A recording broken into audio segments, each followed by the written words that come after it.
네, 김상조 공정거래위원장 후보자에 대한 인사청문회가 치러진 가운데 야당은 부적격 인사라며 낙마 공세를 펴고 있습니다. 오는 7일로 예정된 청문 보고서 채택 여부에 관심이 집중되고 있는데요. 네, 김홍국 경기대 겸임교수 그리고 김광덕 전 한국일보 정치부장과 함께 정치권의 소식 짚어보도록 하겠습니다. 어서 오십시오. 네, 두 분 어서 오십시오. 네. 자, 일단 김상조 공정거래위원장 후보자의 청문회. 여당은 충분한 자질을 입증했다라고 밝혔는데 한국당과 바른정당은 여전히 좀 부적격 인사다 이런 입장입니다. 과연 문재인 대통령이 어떤 야당이 채택을 거부하더라도 임명을 가능할 가능성 좀 어떻게 보고 계십니까? 일단은 정말 치열했지 않습니까? 예. 의사진행 발언만 9명이 신청했고 초기에 30분 정도 지연되는 등 김상조 공정거래위원장 후보자에 대한 검증이 여당 야당 아주 치열하게 했는데요. 일단 대부분의 흐름들은 그렇게 나오는 것 같습니다. 김상조 후보자가 상당히 선방했다. 그리고 야당이 좀 헛발질했다. 이런 언론 분석도 나오고 또 야당이 굉장히 아직도 공세를 펴고 있다. 이런 얘기를 나오는데요. 예. 일단은 김상조 후보자에 대해서 제기됐던 여러 가지 의혹들이 사실은 굉장히 낙마를 할 정도로 강한 그런 영향을 끌어내지는 못한 것 같습니다. 그리고 그동안 살아왔던 삶 자체가 역시 공정거래, 특히 우리나라의 기업 지배구조를 개선하고 삼성과 저격수로 불릴 정도로 굉장히 경제 분야 최고의 식견을 가진 분이라는 것은 이미 알고 있던 사안인데요. 그동안에 연구비라든가 또 정부 이원이라든가 또 외부 이런 그런 부분에서 전혀 그런 부분 하자가 없었다는 것들을 이제 밝혔지 않습니까? 예. 그런 측면에서는 여당에서는 아무래도 적절한 후보라고 얘기를 하고 있고요. 야당에서는 특히 자유한국당에서는 부적격 인사다라고 판단을 내렸는데요. 예. 역시 국민의당과 바른정당이 이제 핵심인 것 같습니다.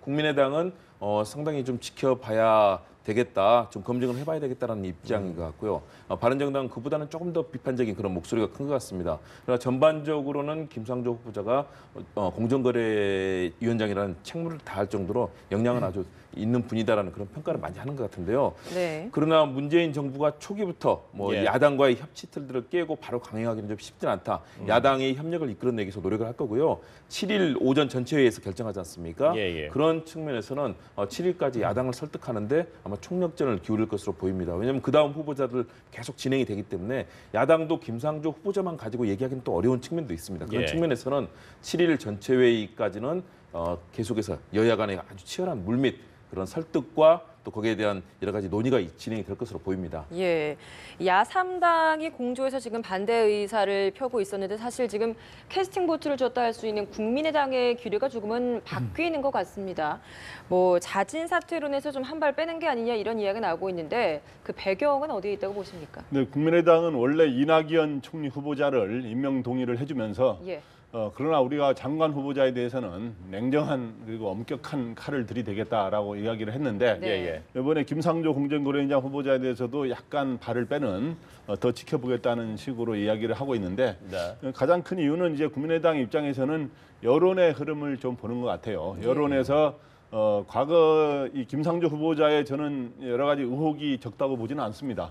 근데 지금 여론이 대통령 지지가 워낙 높다 보니까 초반에 예. 대통령 지지가 이번 주에 80몇 프로 나오지 않았습니까? 예. 그랬기 때문에 여기에 장관 후보자들에게도 일종의 동반 효과가 해서 이렇게 부정적인 여론이 좀 덜 나오는 것은 사실입니다. 그래서 그런 측면 때문에 고민하고 있는데 저는 이 김상조 후보자 문제는 이렇게 생각합니다. 김상조 후보자의 의혹은 과거에 많은 후보자들, 과거의 장관이라든가 이런 급들에 대해서 굉장히 많다. 저는 이렇게 봅니다. 결론적으로. 왜 그러냐면은 단지 이 김상조 후보자에 대해서는 어저께 청문회 전에 거론된 크고 작은 의혹들이 한 15가지 정도 됐어요. 네. 근데 이제 그중에 다 사실은 아니었고 예. 확실하게 제가 보기에 제가 따져보니까 확인된 거는 큰 게 5가지는 됩니다. 그런데 공정거래위원장은 재벌 개혁에 대해서 아주 엄격한 잣대를 들이대고 그리고 또 이분이 원래 그러한 주장을 해왔거든요. 네. 그렇기 때문에 그런데 본인과 우리 일반 사람들도 보면 본인에 대해서는 굉장히 어떤 원칙이라든가 법을 지키는 데서 엄격한 사람들이 많거든요. 제 주변에 예. 보면은. 그런데 이 재벌 개혁을 이렇게 강하게 주장할 정도의 사람이 본인과 본인의 부인 그리고 아들 가족들에 대해서는 너무 유연한 잣대를 써온 게 아닌가라는 아쉬움이 굉장히 있어요. 왜 네. 그러냐면 이번에 어저께는 그러니까 그동안 한 10가지 이상 이렇게 문제 제기할 때는 소위 권투 용어로 말하면 잽이라든가 스트레이트를 날렸습니다만은 어저께는 청문회에서 청문회 당일은 그 소위 말해서 결정타인 소위 케어 펀치는 날리지 못했어요. 예. 그렇다고 해서 혐의가 줄어드는 게 아니거든요. 예. 이게 확인된 것만 해도 위장 전입 2건은 확인된 사실이고요. 이거는 이유를 불문하고 주민등록법 위반이에요. 그 다음에 논문 표절이 확인된 거고요. 그리고 부인의 특혜 채용도 확인이 된 사실이고요. 그리고 아파트의 미분양 특혜 구입 의혹은 의혹이 제기됐는데 이건 사실 확인된 거는 아닙니다만은 예. 이거는 좀 더 검증이 필요하고 그다음 다운 계약서 같은 경우도 사실인데 그건 관행이었다라고 본인이 예, 해명을 당시에 했어요. 관행이었다. 당시에 관행이었다. 그래서 2006년에는 실명 이런 식으로 정식으로 안 하면 처벌을 하도록 법을 또 만들지 않았습니까? 그 전이었으니까 이제 관행이었다 이렇게 했는데 이 정도까지 의혹이 많은데 공정거래 현장을 하기에는 저는 굉장히 아쉬움이 많습니다. 그래서 이런 점을 지금 당장 대통령 지지율에 같이 얹혀서 대충 예. 넘어가려고 혹시 김 위원장 후보자가 이런 생각할 수도 있는데 그런 이런 경우에 그 소위 앞으로는 이런 거를 그냥 만약에 강행을 한다면 예. 앞으로 대통령 국정 운영에 오히려 부담이 작용할 수 있기 때문에 일단 본인이라든가 주변 사람들이 현명한 판단을 할 필요가 있다고 생각합니다. 네, 뭐 말씀해준 문제들 때문에 어떤 물밑 작업이나 설득 작업들이 계속되지 않겠습니까? 그렇습니다. 뭐 저는 약간 좀 걔는 다르게 생각하는데요. 예. 제기됐던 위장 전입 뭐 관련해서도 주민등록법 위반은 아니다라고 행정자치부에서 뭐 유권 해석을 하는 등 사실은 사안이 그동안 제기됐던 여러 사람들에 비교하면 굉장히 경미한 수준이다. 제가 보고는 그동안의 이런 다른 후보자들, 뭐 이명박 정부 때는 위장 전입이 20명이나 장관 이 청문회에서 다 통과가 됐습니다. 예. 박근혜 정부에서 5명이 통과가 됐었고요. 이번 김상조 후보자의 경우는 공정거래 경제 분야를 담당할 만큼 도덕성이라든가 또는 경제 전문성 그리고 그동안에 이 지배구조 개선 활동을 위해서 노력했던 부분들 뭐 연구비라든가 또는 대외 사회에서 전혀 맞지 않고 지켜왔던 그런 모습들을 본다면 충분히 담당할 만한 역량과 그런 전문성을 가지고 있다라고 보여지고요. 네. 대신에 그 제기됐던 흠결들에 대해서는 본인이 이 부분을 다시 한번 뭐 겸허하게 돌아보는 그런 시간을 가져야 될 것 같습니다. 근데 이제 문제는 이제 과연 이 부분에 대해서 협치가 깨졌다고 해서 야당에서 이제 여러 가지 제기를 할 경우 이 부분에 대해서 어떻게 앞으로 끌고 나갈 것이냐. 결국은 저는 문재인 정부와 청와대 그리고 여권에서 적극적으로 이 부분에 대해서 소명할 부분을 같이 협력할 부분을 잘 찾아야 된다고 보고요. 특히 예. 6월 임시국회에서 다룰 사안이 많지 않습니까? 예. 정부 조직법 개편도 해야 되고요. 나머지 또 수많은 이 장관 후보자 청문회도 해야 되고요. 또 개혁 입법이라든가 다양한 부분들이 남아 있습니다. 예. 네. 이런 부분들은 같이 야당이 충분히 움직이고 같이 협력을 할 수 있는 그런 명분과 동기를 또 여당이 서로 제공하면서 협치의 틀들을 만들어가야 된다. 그런 측면에서 여당의 어깨가 저는 상당히 무거울 걸로 보입니다. 그리고 네. 그런 측면에서 이번 이 과정에서 이 야당과 같이 어떻게 앞으로 이런 사안들을 뭐 사드 문제까지도 지금 여러 가지 논란이 되지 않습니까? 이런 부분들에 대해서 일단 청와대에서도 적극적으로 야당에게 이런 함께할 수 있는 명분을 제공하는 것이 상당히 중요하다고 봅니다. 예. 김 교수님이 상당히 변호를 많이 해주시는 것 같은데 저는 과거 정권이나 이 과거에 이제 진보 정권도 있었고 보수 정권도 있었고 그다음에 현재 또 문재인 정부가 새로 들어섰는데 이런 것들은 전 동일한 잣대를 들이대야 된다고 생각합니다. 예. 그래야 국민 눈높이에서 이게 맞는 것이고 이제 원래 이제 장관 인사청문회는 노무현 정부에서 도입된 거 아닙니까? 그래서 그렇게 해놨는데 동일한 잣대를 들이대고 또 하나는 이런 무리하게 또 발목을 만약에 잡는 게 있다면 그런 것들은 청문회 제도를 개선하는 방향으로 예를 들어서 도덕성이라든가 여러 의혹에 대해서는 정치 공방의 장이 아니라 그런 예. 것들은 미리 어떤 조사위원회 같은 데서 철저하게 조사를 하고 거기서 적격 여부를 거의 판정해서 의견을 내도록 하고 또 이제 장관의 공개적인 청문회는 정책이라든가 여러 가지 철학 이렇게 중심으로 이렇게 한다든가 이런 개선점을 마련할 필요는 있는데 동일한 잣대를 해야 되는데 아까 말했지만은 논문 표절 같은 경우도 과거에 김병준 후보자 같은 경우는 논문 표절을 자기 표절을 했다는 이유 한 가지만으로 부총리 후보자에서 낙마를 했었거든요. 근데 이번 같은 경우는 세 사람이 공동으로 프로젝트 보고서를 낸 거를 자기 단독의 이름으로 낸 거를 논문 표절을 했어요. 이런 정도에서 논문 표절도 굉장히 심한 것이고 예. 그러니까 위장전입은 주민등록법 위반이 아니라 그랬는데 누가 그런 해명을 했는지 모르겠으나 위장전입이 2건 중에 최소한 한 건은 주민등록법 위반이라는 거는 대다수 전문가들이 지금 이야기를 내놓고 있거든요. 그러니까 이렇기 때문에 동일한 잣대를 들이대는 이러한 노력을 해야 예. 앞으로 이 국정 운영에 부담이 되지 않다고 생각합니다. 알겠습니다. 네. 한 말씀만 더 드리면 위장 전입의 문제 분명하게 짧게만 네네. 말씀드리겠습니다. 예. 분명히 이게 투기의 목적이라든가 또는 어떤 그동안의 악성적인 그런 부분과 분명히 차이가 있다는 점들에 대해서 정치권에서도 야당도 거기에 대해서 그렇기 때문에 국민의당도 상당히 물러선 상황이고요. 예. 네네. 논문 관련해서도 정부 프로젝트와 또 논문의 성격은 상당히 다르거든요. 그 부분을 어떻게 볼 것이냐, 학계에서 여러 가지 관행이라든가 이런 부분을 따져봐야 된다 보고요. 네. 일방적인 역시 변호보다는 냉정하고 객관적으로 이 사안이 어느 정도로 중대한 사안인가, 과연 그런 공정거래위원장을 맡을 수 없는 수준인가, 또는 이 정도면 충분히 맡을 수 있는 수준인가에 대한 저는 냉정한 평가는 필요하다고 봅니다. 네, 예. 김상조 공정거래위원장에 대한 두 분의 견해는 좀 차이가 있는 것 같습니다. 네, 이번에는 사드 보고 누락 관련 소식으로 좀 넘어가 보도록 하겠습니다. 여당에서는 청문회까지 지금 요구를 하고 있는데 예. 야당에서는 이게 정치 쟁점화하려는 것이다라면서 반발을 하고 있습니다. 이 부분은 어떻게 보십니까? 저는 사드가 굉장히 중요한 거기 때문에 국회에서의 어떤 청문회를 통하는 방식이든 예. 아니면 상임위의 질의 형식을 통한 방식이든 국회에서 어느 정도의 진실을, 국회가 국민을 대표하는 기관 아닙니까? 그 진실을 밝히는 건 필요하다고 생각합니다. 왜냐하면 그러나 일반적인 우리의 군인권은 주한미군의 것이든 이번에 사드 배치는 주한미군에 배치하는 거로 돼 있는데 형식은. 예. 근데 이제 이런 무기 배치에 관해서는 국민들한테 일일이 이렇게 알리면은 또 이제 다른 적이라든가 다른 나라에도 알려지는 측면이 있기 때문에 일일이 공개하지 않는 게 기본적인 원칙입니다만은 이번에 네. 사드 같은 경우는 어차피 국민들의 최고 관심사가 됐고 국제적 현안이 됐기 때문에 구체적으로 어떻게 위치 배치하고 이런 것들을 다 알릴 수는 없는 거거든요. 예. 근데 이제 이거에 여러 가지 주민들에 미치는 영향이 있고 환경 영향 평가라든가 이런 것들 주민들이 바라는 게 있기 때문에 이런 것들에 대해서 한번 점검해 볼 필요는 있습니다. 국회 차원에서. 그래서 저는 국회 차원에서 이렇게 하는데 이게 무슨 정쟁 사항이 돼서는 안 되고요. 또 그렇다고 해서 이런 조사하는 과정에서 아주 구체적인 안보에 관한 비밀 관련된 내용들이 나오는 건 바람직하지 않기 때문에 제 생각으로는 진행을 하되 또 하나의 방법을 생각한다면 비공개로 아주 치밀하게 조사를 해가지고 예. 청문회를 하더라도 뭘 하든 뭐 국민 생중계가 아니라 해가지고 거기서 밝혀진 것들을 국민들한테 여야가 합의해서 소상히 공개하는 방법도 있고 여러 가지 있는데 또 국회 차원에서도 필요하고요. 또 청와대는 청와대대로 조사를 하는 것이고 또 뭐 여러 가지 감사원이라든가 이런 다른 데서도 또 조사도 할 수 있는 것이고 어떤 조사는 철저히 하되 국가의 안보의 비밀은 지켜지는 어느 정도의 방향으로 잘 소위 현명하게 대처하면 될 것 같습니다. 예. 뭐 교수님은 좀 어떻게 보세요? 네, 저도 공감합니다. 왜냐하면 굉장히 중요한 사안이고요. 청와대에서 의도적으로 누락했다. 사실상 국기문란 사태로 보고 있는 것 아니겠습니까? 그렇다면 저는 진실이 중요하다고 봅니다. 그렇기 때문에 진상을 명확하게 규명해야 되고요.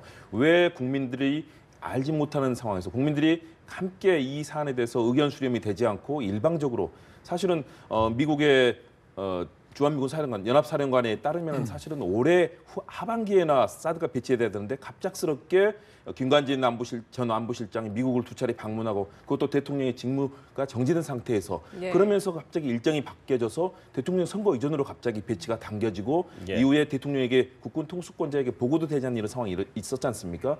이 부분에 대해서는 명확한 진실 규명이 필요하다. 그리고 워낙 국민들에게 미치는 안보와 이 심리적인 영향이 크기 때문에 이 부분을 여야의 합의하에 이것이 결코 정치 쟁점화되거나 정치 관련 사안이 돼서는 저는 안 된다고 봅니다. 그런 네. 측면에서는 적절하게 여야가 합의해서 이 사안의 진실을 규명하고 여기에 대해서 합당하게 앞으로 일정을 잘 만들어야 되고 또 이것이 결국은 국민들의 이 지지를 받으면서 이루어져야 국가 안보에도 큰 도움이 될 수 있다는 측면에서는 서로가 이 존중하는 가운데 여야 간 예. 합의를 좀 해야 되고요. 이런 진실 규명을 통해서 밝혀질 부분들을 밝혀내고 또 앞으로의 정부의 일정들, 또 미국과의 협력 관계, 한중 관계, 외교 문제를 잘 풀어가야 된다고 봅니다. 네.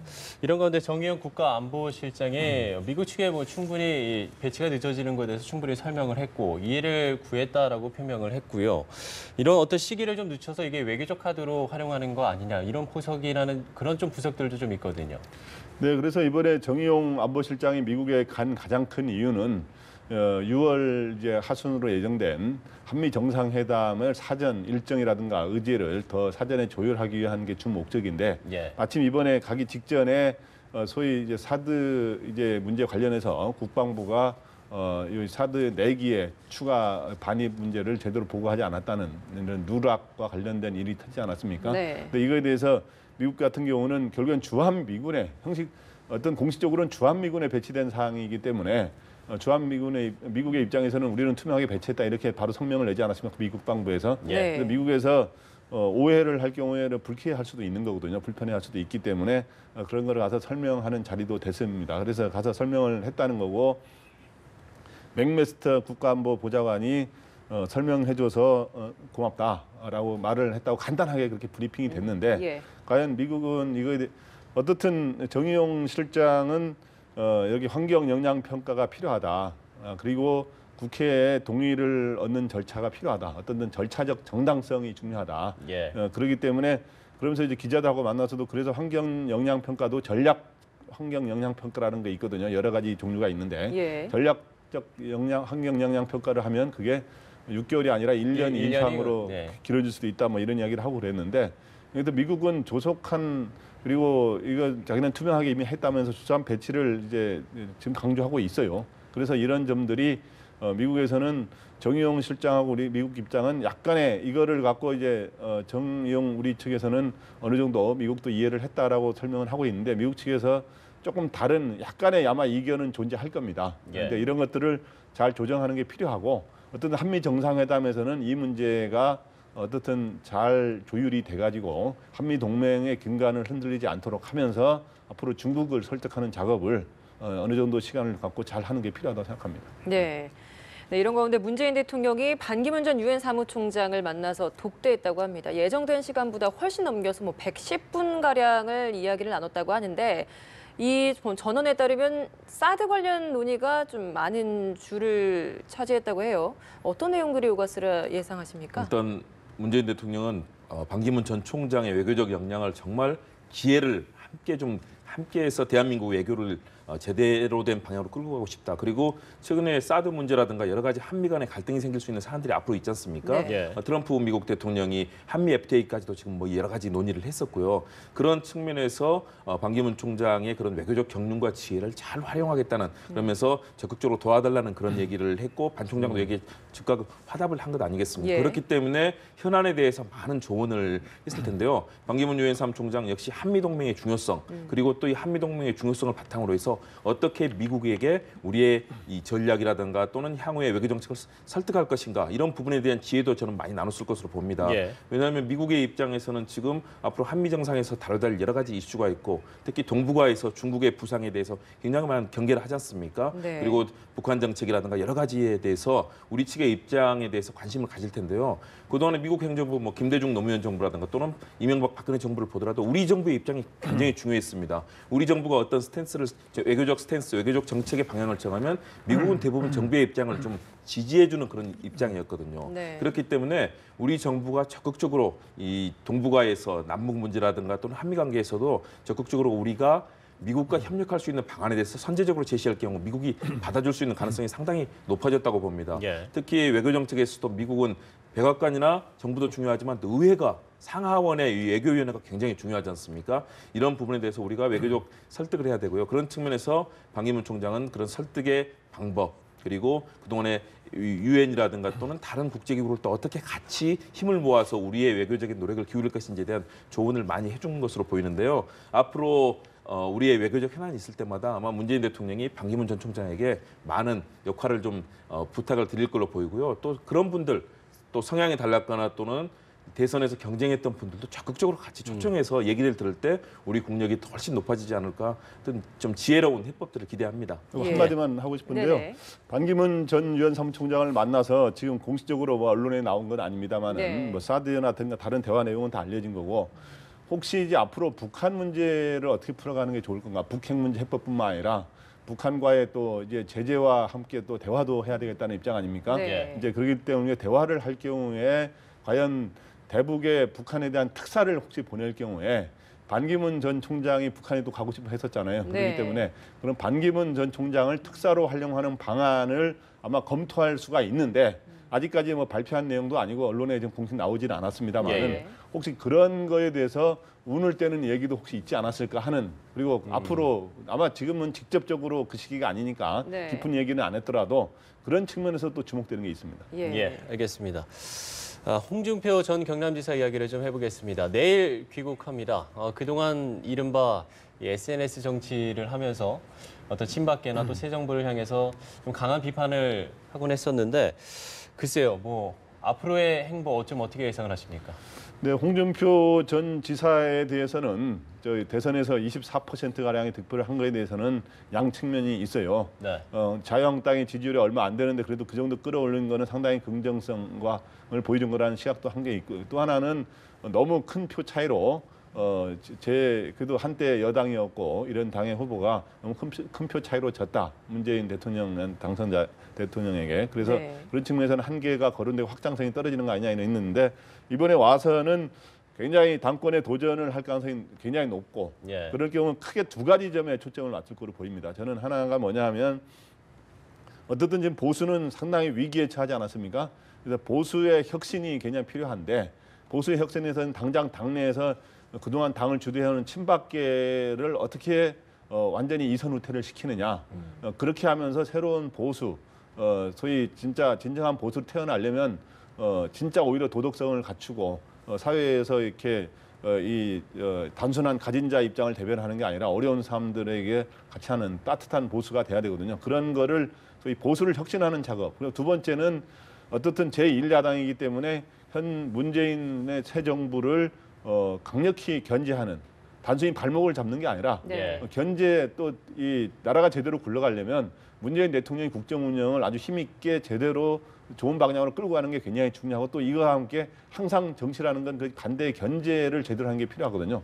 그냥 발목 잡기가 아니라 인사청문회 같은 것도 찔끔찔끔 발목 잡는 이런 식이 아니라 견제할 거 확실히 정해서 진짜 낙마시킬 거는 낙마시키고, 네. 딱 이런, 예를 들어서 그러한 강력한 견제, 이 두 가지 역할이 홍준표 전 지사에게 주어진 숙제가 아닌가 이렇게 생각합니다. 네. 근데 당내에서는 지금 홍준표 경남지사의 당대표 출마를 반대하는 목소리도 있습니다. 이렇다 보니까 친박 대 친홍 대결이 될 것이다라는 이야기가 있는데, 지금 같은 상황이라면 어느 쪽이 더 유리하다고 보십니까?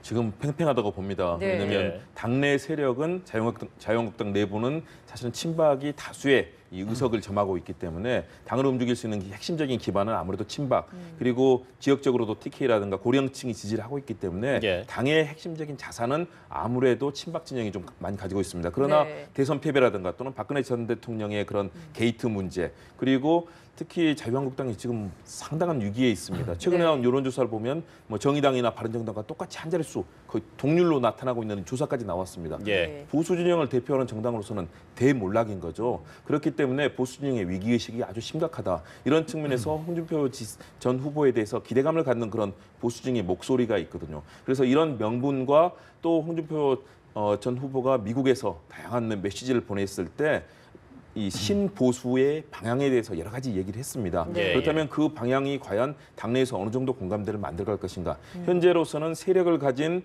친박계, 이 홍문종 의원이 아무래도 좀 더 대표적으로 이 당내 경선에 뛰어들 움직임을 보이지 않습니까? 그래서 친박 친홍, 다시 말해서 홍대홍의 대결이다라는 얘기까지 나오고 있는데요. 그런 흐름 속에서 홍준표 전 후보의 경우는 상당하게 자기 자신의 정치적 메시지와 어젠다를 던지는 능력이 상당히 뭐 탁월하지 않습니까? 그런 측면에서는 귀국 직후에 신보수의 가치에 대해서 얘기를 하면서 예. 굉장히 광폭 행보를 보일 거고, 특히 새 정부에 대해서도, 문재인 정부에 대해서도 큰 각을 세우면서 보수의 지평을 넓혀가면서 지지율을 끌어올리는 노력을 할 텐데요. 예. 그런 측면에서는 현재로서는 아무래도 홍 전 후보 쪽에 조금 더 힘은 실리고 있지만, 그러나 당내 구도를 본다면 아직은 팽팽한 구도다. 그래서 앞으로 귀국 이후에는 정말로 아주 이 치열한 경합이 펼쳐질 것으로 전망이 됩니다. 네. 한마디로, 예. 저도 네네. 한마디로 얘기하자면, 당내 지금 소위 세력 구도가 친박 때 이제 만약 친홍이라고 한다면, 예. 저는 친박은 이미 세력 대결에서 좀 약화되는 과정을 걷고 있어요. 그러니까 예. 사실은 지금 절반이 107명의 의원 아닙니까? 근데 한때 지난 탄핵 그 표결 때 탄핵 당시에 보면 친박이 한 60명의 의원으로 분류됐는데, 이미 네. 그 사이에 또 뭐 최소 1, 20명이 또 빠져나갔다고 봐야 돼요. 그래서 친홍 그룹이 그 사이에 형성이 되는데, 친홍 그룹은 비박계를 중심으로 하고, 그 다음에 또 바른정당에 갔다가 돌아온 복당파들, 그 다음에 또 원래 홍준표 대표가 원내대표일 때, 당대표일 때 옆에 가까이 했던 의원들이 있고, 또 초선 의원들이 많이 지지하고 있어서 사실은 이미 이 세력 구도에서는 이미 지금 비친박이 밀리는 구도라고 하는 게 예. 어느 정도 약화되고 있다라고 하는 건 어느 정도 인정하고 있어요. 그런데 하나의 변수는 뭐냐 하면 홍문종 후보, 뭐 홍준표 후보 이 차원이 아니라 이제 비박계에서 홍준표 전 지사 외에 다른 사람들이 나올 움직임을 보이고 있다는 거죠. 가령 나경원 의원이라든가. 그렇기 때문에 오히려 지금 비박이라든가 이런 세력이 더 많아졌는데 거기에 과연 표의 분산이 있느냐 없느냐 이게 더 오히려 더 중요한 변수가 될 거로 보입니다. 네. 네. 뭐 이른바 이 친박 대 친홍뿐만이 아니라 홍준표 전 지사가 바른정당을 향해서도 금수저 2세다 이렇게 비판을 했거든요. 네. 네, 이 부분은 좀 어떻게 보십니까? 네, 그래서 그 홍준표 지사는 지금 미국에 가 있는 동안 페이스북 정치를 통해서 계속 현 정부에 대한 공격을 타겟으로 하면서 바른정당 공격을 계속하지 않았습니까? 예. 뭐 이래서 이중대니라고 비판하기도 하고 내년에는 소위 말해서 더불어민주당과 자유한국당의 양자 구도로 재편이 되면서 다른 정당들은 다 약화될 거다 이렇게 주장을 하면서 예. 계속 이렇게 또 뭐 금수저 2세 뭐 이런 식으로 비판했는데. 예. 이거에 대해서 바른정당에서는 당연히 인정할 수가 없는 거죠. 그렇죠. 그런데 이제 최근에 이제 워낙 문재인 대통령에 대한 지지율이 높아지는 과정에서 이 자유한국당의 지지율도 많이 떨어져가지고 지금 뭐 서로 누가 지지율이 높으냐 모르는 상황이 사실 네. 됐어요. 그렇기 때문에 앞으로 어느 당이 잘 될 거냐에 대해서는 의문이 여러 가지 궁금증은 있을 수 있는데 결국에 큰 틀에서는 지금은 이제 자유한국당이 굉장히 어려울 수 있답니다. 나중에 가면서 어떻게 서로 하느냐에 다른 건데 현재로서는 이제 자유한국당 쪽이 아무래도 의석이 예. 많기 때문에 좀 유리하다고 봐야죠. 네, 지금 뭐 보수 적자 경쟁 2라운드다 이런 이야기도 있는데 네, 좀 어떻게 보십니까? 그렇죠. 치열합니다. 보수의 주도권을 쥐고 그동안에도 뭐 치열한 경쟁을 펼쳤지만 의석에서는 자유한국당이 앞서는 상황이고요. 예. 그렇지만 어떤 시대적 명분이라든가 또는 박근혜 최순실 게이트로 인한 과거의 정치적 적폐 문제에서는 훨씬 더 반성과 또 새로운 합리적 보수를 지향하는 바른정당이 어떤 시대적 흐름을 가지고 있다라는 측면에서는 양측의 대결은 정말 피할 수 없는 전쟁이 되는 것으로 보이고요. 네. 그렇기 때문에 홍준표 전 후보는 계속해서 금수저 2세라든가 왜냐하면 바른정당에는 정치인 2세들, 정치 명망가들의 2세 유승민 의원도 그렇고요. 예. 뭐 여러 의원들이 있지 않습니까? 예. 그런 부분에 공세를 펴면서 이 자유한국당이 보수의 적자다라는 그런 메시지를 전달하고 있는 건데요. 네. 일단은 서로 간의 경쟁은 아주 치열한데 바른정당의 상황도 녹록지는 않은 것 같습니다. 왜냐하면 유승민 이 후보와 또 김무성 의원 그리고 당내 이 세력 이 흐름들이 새로운 이슈, 합리적 보수의 가치를 지금 만들어내는 데는 국민들에게 성공적으로 보이지는 않고 있거든요. 네. 그런 측면에서 자유한국당과 바른정당의 경쟁은 앞으로 더 치열해질 거다. 그리고 특히 자유한국당의 이 당내 경선, 당권을 둘러싼 다툼 속에서 그 사이에 바른정당이 만일의 경우 보수의 새로운 가치와 합리적 이 보수에 대한 이런 이념들을 만들어내고 세력화를 하는 그런 흐름들을 만들어낸다면 바른정당이 사실은 더 적자가 될 수도 있거든요. 시대적인 흐름에서는. 그런 측면에서는 두 당이 앞으로 치열한 경쟁 속에서 적자 생존 그리고 문재인 정부의 뭐 지지율이 거의 90% 가까이 가는 그런 여권의 주도 흐름이 나타나지 않습니까? 네. 그런 측면에서의 생존을 위한 치열한 몸부림도 보수 내에서 펼쳐질 것이다. 그리고 박근혜 전 대통령에 대한 재판까지 이게 맞물리면서 보수 내에서 굉장한 이합 집산까지 계속 이루어지면서 새로운 변화를 만들어낼 것으로 전망이 됩니다. 네. 네, 지금까지 김홍국 경기대 겸임교수, 김광덕 전 한국일보 정치부장과 함께 한 주간의 정치 소식 정리해봤습니다. 두 분 네, 두 분 고맙습니다. 고맙습니다. 네.